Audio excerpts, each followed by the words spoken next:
без евроға. Просто доллармен мен бердім. Что-то там конвертация. Поверните налево. Өзім шатасып қалдым. Ол да шатасып қалды. Мен де шатасып қалдым. Что-то ұрысып.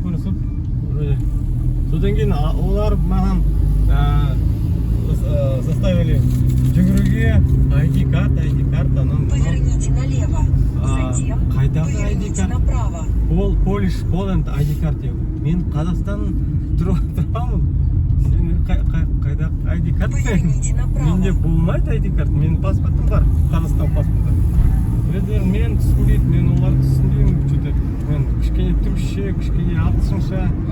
Олар аударып. Польский болғаннан кейін өздері типа қалай алдың? Содан кейін қалай алдың сұрағанда мен такой, PESEL ма? PESEL ол біздің иін сияқты ғой. Мен уже удостоверение көрсетті? Жоқ. ID может это удостоверение сразу? Ну Polish, типа удостоверение. Polish ID карт. ID карт. Я говорю, ID емес, вот PESEL, вот ID. Сен қалай алдың, типа машина. Олсыз ала алмайсың, типа. Я лучше прописываю. Мельдюник. Я говорю, вот паспорт, қайдан ID? Мен өйткені карта опытын ештеңені алғызып қой. Жоқ менде ID. Қайда? Я достар, но тегін жолдар сөйлеуі кішкене андай тұрып шекара арасында осындай стресс болды кішкене. Алдыңғы Европадағы шекаралар. Даже одан да тез өттік. Мына жерде 2 сағат тұрдық қойдым, 2 сағат солай. Туда-сюда.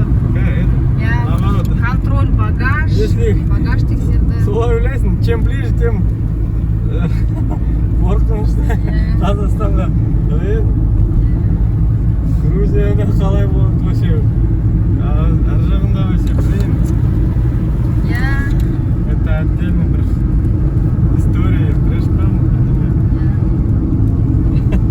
Бірақ қызық оқиғалар жарайды деудім.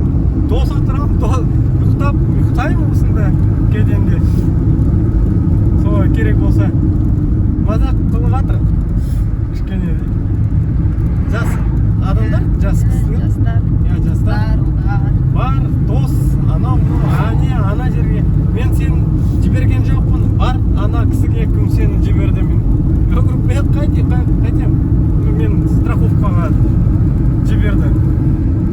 Понимаю, да, страховка, видимо, уже. Евросоюздың страховкасы все. Келмейді осы жерге, жарамайды, Олар қырсықтары уже бар олардың арасында. Біздің да страховка, неменеге Қазақстан страховкасы медицинка, да? Да, страховка это вообще... 60 мың қалды ке? Вообще... Каждый адамға 60 мыңнан.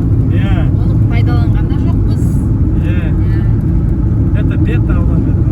Жай виза алу үшін страховка керек. Біз білеміз ғой, это страховые компании, это дүние жүзінің, біздің елімізде де ОСМС, анау бет алды ештеңе істемейді, тегін ештеңе істемейді.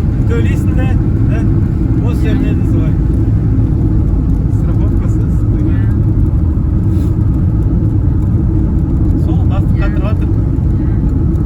Енді тегін жол мен бара жатырмыз, бірақ Туркселді алған жоқпыз. Соған не то, что поживели, блин. Турксел, Водафон деген. 900 лир границада жазылып тұр, айтып жатыр. Ең арзаны 900 лир. Бірақ 15 гигабайтқа, 20 гигабайтқа 900 лир, ол деген 18 мың теңге. Ну, сендер вообще... Біз былтыр келгенде тоже солай қымбат алдық қой, 13 мыңға примерно. Аэропорттан бірақ та біз алдық. Енді қымбаттап жатыр ма, білмеймін. Или шекараның шеті ма, білмеймін. Мүмкін. Мына жақта интернет симка қымбат өте. Қымбат деп ойлаймын. Өте 18 мың теңгеге әрине симка. Турцияда жүр үшін енді олардың правилалары болғаннан кейін придется алуға. Неке достар, өттік шекараны алла қалап Болгария мен Турцияның кішкене әрине